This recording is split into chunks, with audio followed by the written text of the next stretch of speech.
3, we're recording. Welcome back to another episode of these crazy fools that just keep eating meat and can't stop talking about it. My name is Tom. I got Justin. I got Raymond. And today we're doing another article takedown. I think Justin's going to read it to us. It's actually a short piece. It's not the whole article. It's the teaser. It's on NewScientis. And we figure most people don't have access to the whole article anyways. So we'll just talk. I have Justin read it, and then we'll talk about the premise that they lay out. So I will share it, and then Justin can just jump into it and start reading it to us. All right. Can everybody see that? Yeah. Yes. All right. Let's get to it. Wow, no lube, just wham bam, thank you, ma'am, for tonight's video, I guess. Right. So low carb diets, an easy way to lose weight or recipe for heart attack. Da da da. Cue scary Halloween music or something. More people are cutting carbs and filling up on fat and protein to lose weight or get healthier, despite warnings about this boosting cholesterol. NewScientis investigates the true risks of low carb life. Just a quick, I'm not a grammar Nazi, but like missing the pyramid, period. Yeah, just True that. throwing that out there. This picture, I don't like, I thought, so I guess they're just showing like all the like food and then, you know, the veins and all that stuff and the heart. He's working tough there. Look at him. He's certainly put it in his work. But first I was like, oh, are they saying like the blue is the bad stuff? Because I see the meat and the chicken over here and the cheese over here. And I was like, shouldn't the cheese be on the other side for the point they're trying to make? But no, it's just random food. I was just reading way too much into it. You see the tomato over here, so that confused me. And then there's a bell pepper and a pear. I don't know who eats like this. I don't think I've ever eaten tomatoes, steak, chicken, bell pepper, and a pear and cheese all in the same day, even before carnivore. So You never had bell peppers and pears before? It's fantastic. Oh God. Never had bell. I guess I missed out, and I will forever miss out because, you know, carnivore. Right. Anyway, countless fad diets come and go, but these days there's one we never stop hearing about. Whether you call it low carbing, Atkins, keto, or paleo, I don't know if paleo fits in with these other ones, but okay. Kind of. The principle is the same: cutting down on starchy food and filling up on fat and protein. Let me ask a quick question here. They lump it in with countless fad diets, but then they say this is the one you never stop hearing about. So if it's the one you never stop hearing about, is it a fad diet? Right. Right. Yeah. Doesn't that kind of counterindicate Kind of that? contradict. Yeah, exactly. Well, I mean, you know, you would think, and then they mixed up, I don't know, 3 different diets in my opinion. I don't know. I still think paleo doesn't belong there, but anyway, that's my opinion. Whatever. Paleo. Remind my paleo's not low carb. Thank you. It's totally not. It's just no dairy, and you No can dairy, no and white gluten bread. free. Gluten free. Yeah, because I was right. paleo forever before Right. carnivore. Right. So I know paleo very was like, no. You can have a high carb paleo if you want. Yes. Right? You can eat popcorn, you know, Right. you can eat tons of tortillas, corns. You can be paleo vegan, Right. you know. You do not need the fats and protein technically on paleo. There's no prescription for that.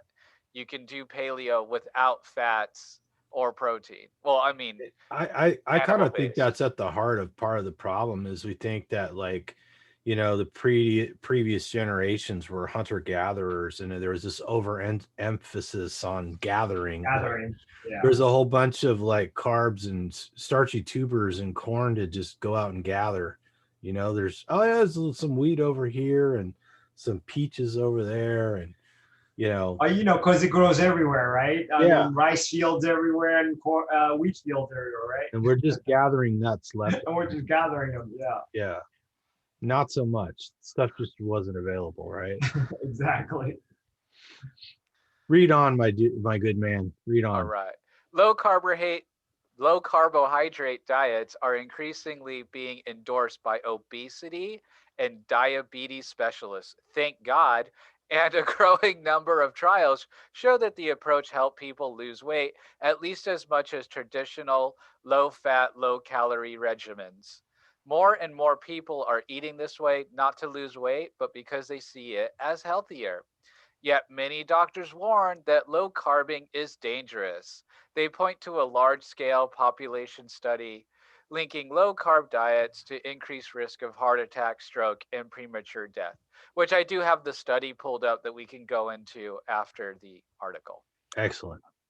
The puzzling thing is, those warnings don't seem to square with findings from clinical trials, generally a better kind of medical evidence than population studies. Several have now shown that low carb diets generally don't raise the levels of bad cholesterol, long seen as a major risk factor for heart attack and stroke. Even in people who do see a rise, other markers of heart health usually improve. It is so confusing that some wonder if we have got the causes of heart disease all wrong. This has led me to question whether I believe in the cholesterol hypothesis at all, says Eric Westman, an obesity specialist at Duke University in North Carolina. Um, as a rising rates of obesity and diabetes threaten public health, the questions around the safety of low carb diets are becoming increasingly urgent. So, is ditching carbs a safe way to lose weight? And paywall. And paywall. That's And it. paywall. Yeah. All right. Well, it's not at all. It's not an altogether unfair article to this point, right? It's kind of encouraging because, um, it's drawing into question, what's going on here, right? They're always like, well, obviously we have this whole heart hypothesis driving this idea that meat's going to give you a heart attack or clog up your arteries, but consequently, I think what a lot of people don't realize is that uh, when you get diabetes, it's usually heart disease that kills you, congestive heart failure, right? That's right. You get plaques in your coronary arteries that build up. And yeah, I think this points to we don't really understand the mechanism. I spent a lot of time going over the various theories, and I know one strong one is that inflammation in the arterial wall causes injured areas that accumulate plaque. And when you cut open those plaque, the soft plaque, there's essentially everything in there that's in a cell, like a blood cell, right? So it's not just cholesterol clogging it up. And now more and more, it seems like that's not necessarily coming from the blood flow in the artery, but from the blood supply of the blood vessels around the artery that keep that artery alive, because our large arteries actually have their own blood supply because they're so big. And so those plaques actually seem to be growing from inflammation in between the layers of the arterial wall. So, and a number of people just blame it on inflammation in general, but there could be more to it, because it's not entirely clear how like LDL particles pass through the wall. And then more so, the question is, why is it that the oxidized LDL becomes lodged in the wall and doesn't come back out again typically? So, but the strong correlation between diabetes and heart disease, is just one more giant sign pointing towards high carbohydrate, high insulin level, high blood glucose level, high A1C level, high oxidized LDL levels, contributing to arterial blockage and not just cholesterol. And even there, it points out the confusing language without actually explaining it, that there's both this concept of good cholesterol and bad cholesterol, when there really is just cholesterol, right? And Right, LDL right. and HDL are not actually cholesterol; they're transport proteins, right? So, I think that to people, I don't know how we expect people in general to um, understand this problem at all when the language is so confusing, right? Mm-hmm. And then the alternative hypothesis is that the metabolic dysfunction uh, actually can possibly cause the cholesterol, or what's passing through the walls, how it's supposed to pass through easily, to become sticky. And then you kind of end up in this um, downward spiral of inflammation on the walls of the heart, um, hormonal or metabolic dysfunction causing the cholesterol to not process through the body correctly. Cholesterol is also an anti inflammatory hormone. And so the cholesterol is going to the heart to bring down the inflammation, but because it's not uh, acting in the body appropriately, it's getting jammed in. And so when people eventually die and people examine the body, they see all this cholesterol stuck in there. Um, and they just use that as a corollary between the heart disease. And so this is my understanding of where all this actually comes from. They opened up some dead bodies of heart attack, heart failure, and found all this cholesterol there and thought, oh, it's the cholesterol, instead of trying to work through, well, why is all that cholesterol there? Why is it stuck there? You know, Right. um, And by cholesterol, they mean LDL particles. LD. And then, as Right. we know, as our understanding gets more and more sophisticated, there's lots of different kinds of LDL particles. And only certain ones, particularly the oxidized ones or damaged ones, are seen to be implicated in the non-regressive status of arterial plaque.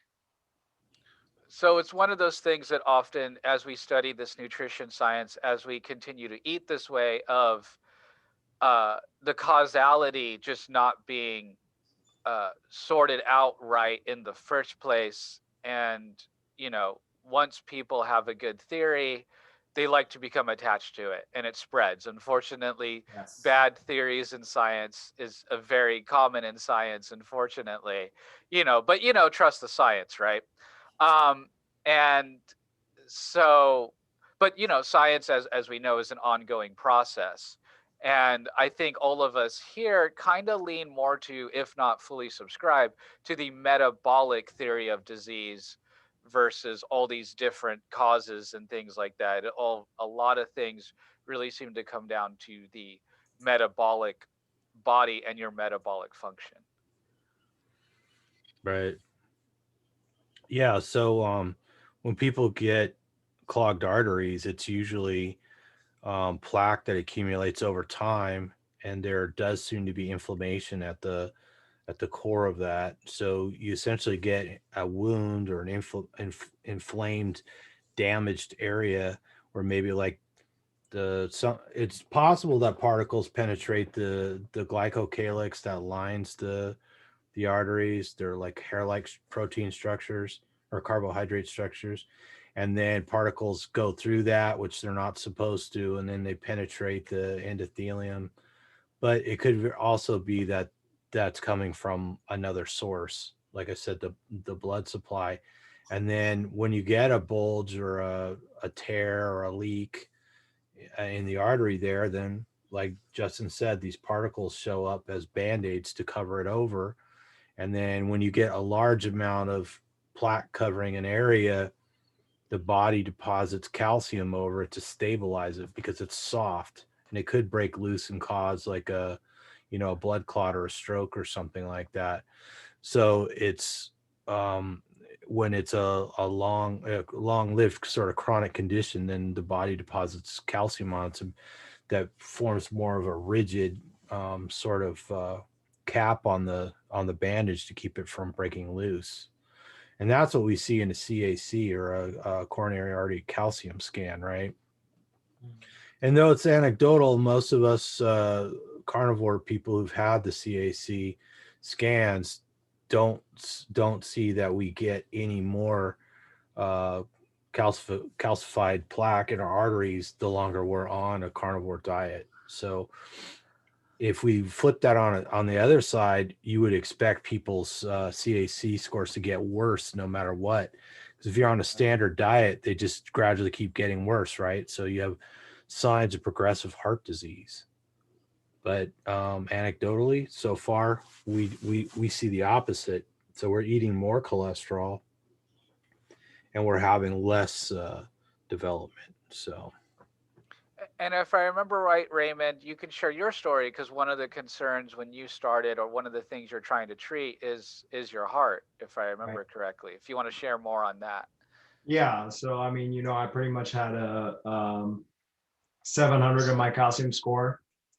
Um, that would scare anybody out of it. But I mean, I have not rechecked it, and I might do it in 5 years. But I used to run about what beforehand. I could barely walk upstairs without being out of breath. Now I can do a 10-minute 10 miler. So that tells me my heart must be better from there. That's the way I see it. Right. Yeah. And I mean, I hate to go so morbid, but I mean, I like to make things real for people. You were probably on the road to a heart attack. I mean, one stressful day at work, 55 maybe. I mean, you're you know, I 60, agree. Hmm. 65 at best. I mean, you Hmm. probably would have had a heart attack. Sounds like you were well on your way, is all that I'm saying. Right. And Right. that's really sad. And um, I haven't really, heart stuff doesn't really run in my family. I don't know if it runs in your family, Ray, or you and Tom, but it is like the sword of Damocles. If you have friends who's had a dad that's had a heart attack, or a mother even, sometimes women do get heart attacks as well, just not as frequently as men. There's different hormonal reasons for that, but we don't have to get into that here. Um, but it's really scary for people, and then you talk to families and they're like, oh yeah, my grandfather died of a heart attack, my father died of a heart attack at 53. It'll be like the same ages and crazy stuff like that, and then they'll have an older brother that just had a heart attack, and it's just like horrible. Like, it's just, how do you relax when like you think anytime your heart could go out on you like that? It just sounds like a stressful thing to me. And whenever talking about any of these chronic conditions, and especially these conditions that go through family lineage, it, with the knowledge we have now, it just seems totally preventable. I don't know what you guys think about that. yeah, well, I think we're kind of on the edge of that. It's like, I think the other problem, aside from being told to eat the wrong things, like eat a bunch of grains, you know, seed oils and all that other crap, I think we've been convinced that, like, oh, heart disease is definitely hereditary, and it's like, well, I think the way people suffer from excessive carbohydrates might be a genetic thing.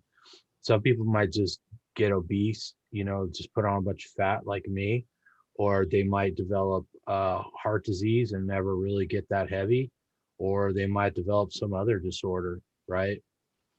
So to that extent, I think it's genetic, but I think when you're on the right diet, or the diet that human beings evolved to eat, then it's kind of irrelevant, because you're less likely to develop these things without the stress of consuming excessive carbohydrates.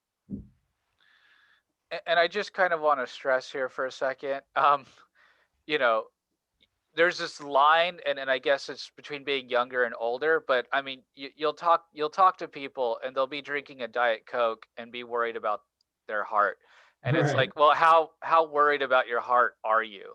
And when you start going down the keto path or carnivore path, then one of the things that people always bug you about is, oh, your heart, you're going to damage your heart's going to go, you're going to get, you know what I mean? And Right. Mhm.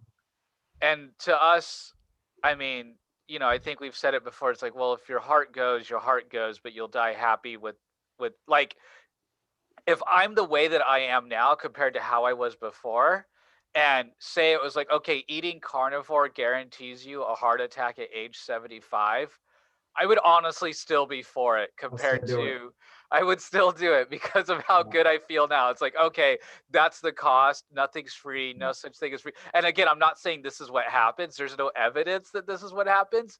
But even if that was the truth, like even if we were able to read this entire article and there was a, boom, amazing study that was like, oh man, like that's really hard to refute or something, I still wouldn't change what I'm doing. I honestly wouldn't. Totally agree. Yeah, well, and I think that the other thing is that why we believe this works is because it solved our other problems, right? And we started healing up. Not everything goes back to 100% overnight, but we all suffered from other ailments aside from just the typical heart disease or cancer that we all worry about. But we had serious intrusions into our quality of life every day because of migraines or digestive issues or anxieties, psoriasis, arthritis, on and on and on. And we saw those miraculously get better. And they're like, well, probably onto something, right? And it's not when you have all that going wrong with you, why wouldn't it cause heart disease and cancer, right? Right. Because our diets were essentially causing chronic disease all the time. Exactly. All right. Did you guys have anything else you wanted to say about that, or did you want to show that other? Do you want me to show the other study? Yeah, if you could show up the study, we'll just This run was the through it. study that they Reference. referenced here, and they also referenced another article, I believe. Yeah. I assume you guys can see it here, but this is the study in the Lancet. So dietary carbohydrate intake and mortality, a prospective cohort study and meta-analysis. Sarah B. Seidelman, MD. Yeah, and so a lot of this is just because the thing is a lot of people, even journalists, don't know how to read research, and reading research is actually a skill, and Tom, I know you've read a lot of research, and it took you a minute, but once you get it, you can pretty much start breaking down almost any research on almost any subject once you know how to run the statistics and operational definitions and methodology and all that kind of stuff. um, but when you're looking at a study like this, so they studied 15,428 adults aged 45 to 64 in 4 US communities who completed a dietary questionnaire. Now, to me, Yeah.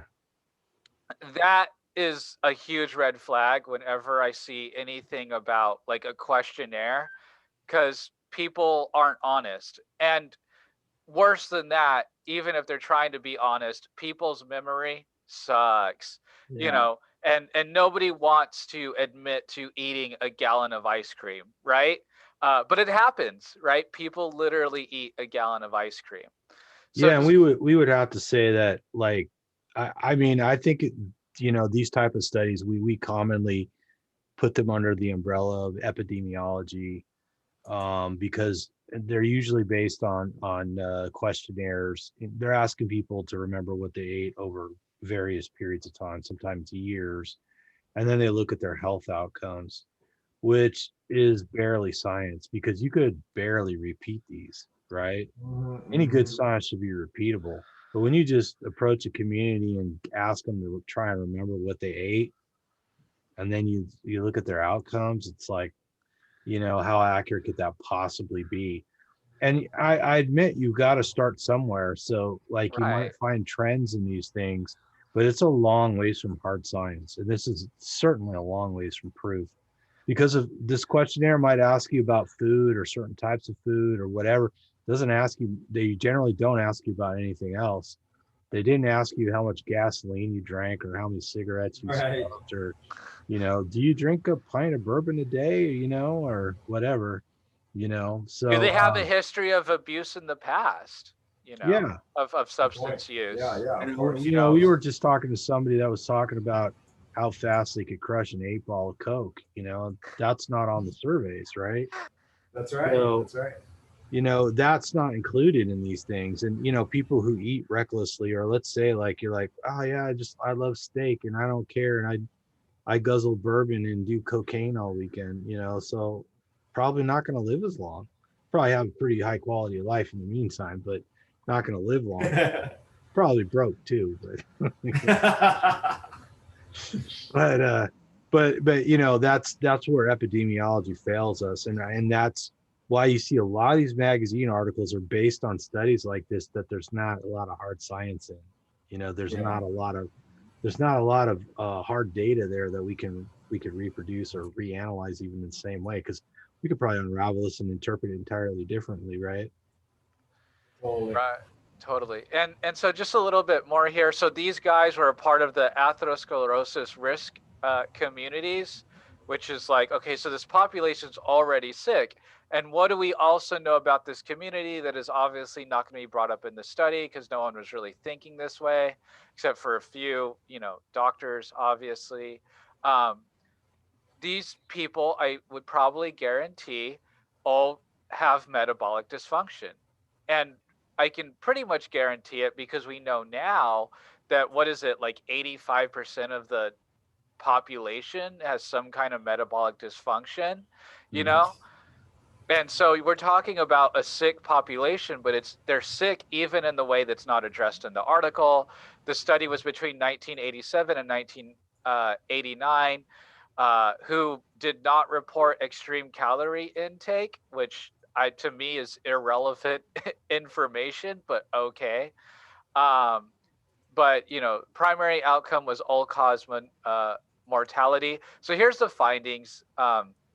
During the median follow-up of 25 years, there were 6,282 deaths. So there were almost half the people died uh, in the beginning, because you started out with 15,000 in 25 years. But if you're starting at people between 45 and 64, the average life expectancy and this is adults overall, so we can include women and men. So the average woman, I believe, is 85, and the average man is around 80 or 75. I think it So might have been a little less back then, because this right. was, yeah, but I'm sorry, go ahead. Right. Yeah. So rough estimate, ballparking it. So, we don't know how many of these people were late 50s, late six or early 60s. So you tack on some of this, at least had to be, typical life expectancy deaths. Um, and then there were 40,000, uh, uh, is that, I don't know if this is supposed to say 40,181 deaths, just because that space there is throwing me off. Or 40 deaths, 40 and 181. I don't know. Can you guys, do you guys see what I'm Yeah. seeing? I don't know what that's trying to say. Where that number is coming from is all. But there was a U-shaped association between the percentage of energy consumed. Again, not really Hey, real relevant. quick, Tom, you're not sharing the screen anymore. You know that, right? Sorry. Yeah, I guess I didn't realize Justin wanted to keep talking, reading it, and then I forgot to put it back up. That's all right. We're a professional operation here. That's right. So I'm under findings, and I guess this is how they're defining carbohydrate intake. The median carbohydrate intake, it looks like, was 48.9. That's pretty high carb. That's high Uh, carb. and Yeah. they considered, these different cohorts, low carbohydrate consumption was less than 40% carbohydrate, and high carbohydrate consumption was greater than 70%. And so 40% of your energy or your calories from carbohydrates, I mean, sweet Christ, you're still getting, I mean, they've got to be at least hitting 100 grams a day, if not more. That's probably being generous. I mean, this is not low carb at all. I'm sorry. I I just don't don't know. think it is. Um, No, definitely not.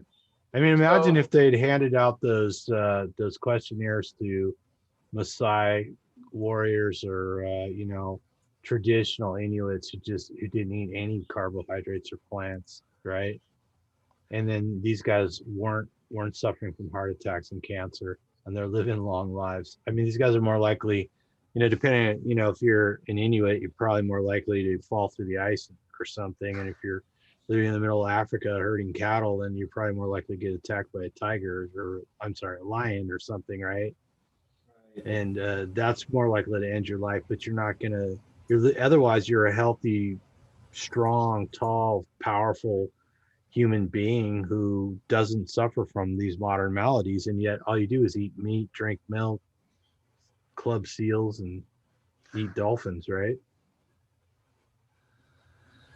Right. And of course, however, results varied by the source of macronutrients. Well, duh, you didn't have people eating all the same stuff. You know what I mean? Right. And then they have the audacity to say that mortality increased when carbohydrates were exchanged for animal-derived fat or protein. So in a 1 to 18 or a 1, I'm not quite sure about these numbers. And then, you have the percentages. So the interpretation is both high and low percentages of carbohydrate diets were associated with increased mortality, with minimal risk observed at 50 to 55% carbohydrate intake. Low carbohydrate diet patterns favoring animal-derived proteins and fat sources, those such as lamb, beef, pork, and chicken, were associated with higher mortality, whereas those that favored plant-derived protein and fat intake from sources such as vegetable, nuts, peanut butter, and whole grain breads were associated with lower mortality, suggesting that the source of food notably modifies the association between carbohydrate intake and mortality. So, quick pop quiz for our audience and for you guys. And pause the video if you need a minute to think. And yes, you will be graded, and this is going on your permanent record. What fallacy did they just demonstrate in this paragraph? Bueller? Association does not demonstrate causation. That's a good one, but that's not the one that I'm looking for. Which one were you thinking of? Healthy Healthy bias user- fallacy. healthy user bias. Yeah, Yeah. healthy user bias. Yeah. Yeah, The obvious one. exactly. Right. Because the people, I would bet you, that were eating the nuts, the peanut butter, and the vegetables, because at the time, and it still is pervasive in our culture, in our society, that stuff is healthy for you. So if you're more conscious of your eating and your health, and you are concerned about your weight and all that stuff, not only do you have a tendency to avoid smoking and alcohol and other substances, but you also would tend to eat more vegetables, nuts, and peanut butter. And those, because meat is seen as a unhealthy food, those that drink and smoke oftentimes also consume the most red meat, and thus you end up with studies with interpretations such as this. And I rest my case. Yeah. So we see repeated loopholes in the logic here, both with the healthy user bias and this sort of not actually coming out and saying it, but sort of implying that this correlation demonstrates some sort of causation, which of course it's not really the case because it doesn't take so many other things into consideration, right? Yeah, and like we could say now, just this is from the 80s. Between then and now, the shift towards a more and more vegetable oils or seed oils has been even worse, particularly more and more soybean oil, right?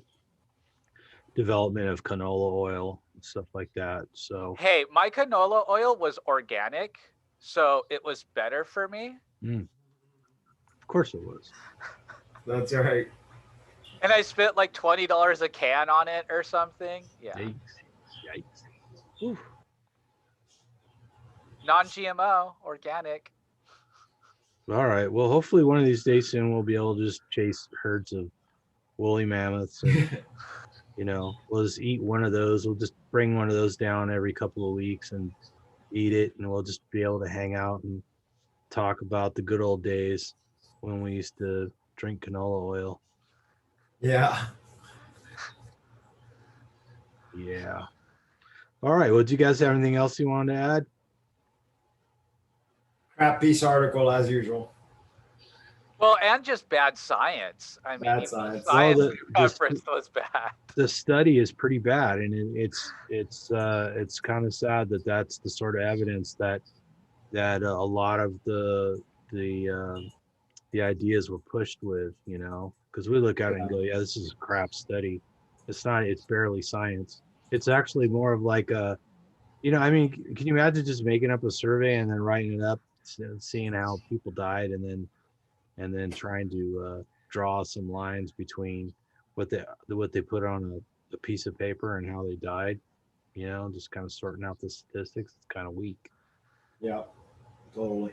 I don't think most people realize that a lot of what we've been told is based on stuff this flimsy.